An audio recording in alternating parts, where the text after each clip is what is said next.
How to make a payment on your Truist credit card. Hey everyone, welcome back to the channel.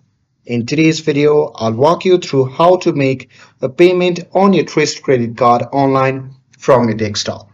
So now, without further ado, let's get started. So first thing first, open any web browser and now here once inside, you can just click on the search bar and simply search for Truist Bank.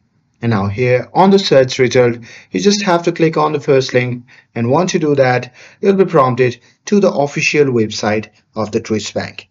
Now here, you simply have to log in using your credential, and there once logged in on your main dashboard, you simply have to find your credit card account in the list and click on it to view the details.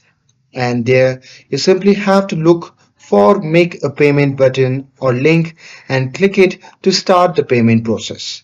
And after that, on the next page, you have to choose your payment amount, select the bank account you want to pay from, and pick your payment date.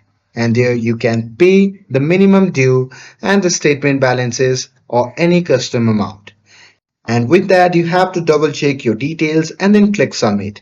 And once you do that, you will see a confirmation screen once your payment is scheduled. And that's it. That's how you can make a payment on your Twist credit card. With this, if you found this video helpful, then don't forget to like, share and subscribe to get updated for more videos. Thanks for watching and I'll see you in the next video.